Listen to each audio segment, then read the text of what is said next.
All right, in this lesson, we're continuing to work with two-way tables. Our goal today is to determine if events are independent or dependent using those two-way tables, and the same rules apply as when we talked about independent and dependent events before.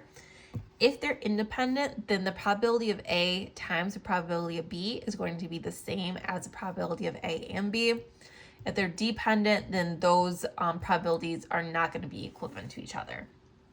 So for example 1, the given two-way frequency table provides the data for 90 randomly selected arrivals at the local train station. Use this table to determine if events A, train is on time, and event B, in the city train, are independent events. So if they're independent, again, we want this fact to be true. So the first thing I want to do is figure out the probability of A. And the probability of A is a train is on time. So on-time trains, there's 81 of them out of my total, which is 90.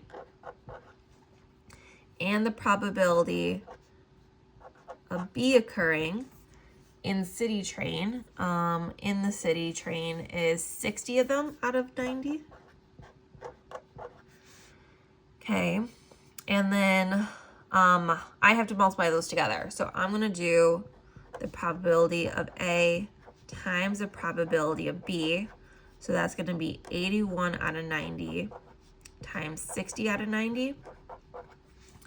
So if I do that, I get 81 out of 90 times 60 out of 90. And notice how I'm putting the fractions in the calculator. So I get 0.6. So that's my probability right there. Now, is that the same as the probability of A and B? Train is on time and in the city. So A and B is probability of train on time and in the city, which equals, so train is on time and in the city. So that's 54 out of 90. And if we check that, 54 out of 90, get that as a decimal, it actually is 0.6. So these are the same. So because when we multiplied our separate probabilities, it ended up at 0.6. And then when we found the and, on time and in the city, it was the same, 0.6. That means they are independent events. They equal each other. So yes, independent.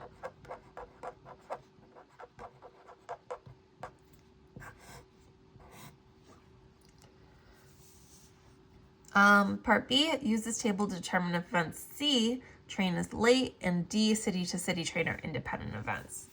All right, so the probability of C, train is late. So late train is 9 out of 60 total, or out of 90 total. So 9 out of 90. And then probability of D, city to city. So city to city, there's 30 out of 90. Okay. So I'm going to do my probability of C and D, or C times D, sorry, probability of C times D.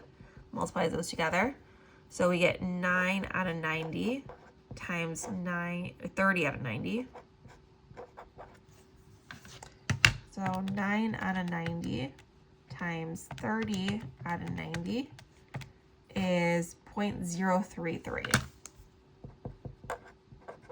About. And then our probability of C and D occurring, so that's going to be train is late and city to city. So city to city and train is late, that's 3 out of 90. So 3 out of 90 as a decimal is going to be 0.033. So yes, these are both the same. So yes, these are independent.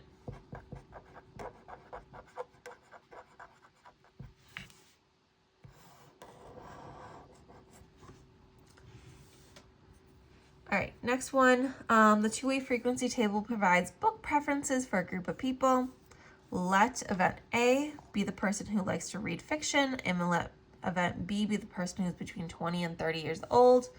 Are A and B independent events? So the probability of A occurring, which is person who likes to read fiction. So fiction, all my total fictions are 36 out of 45 total.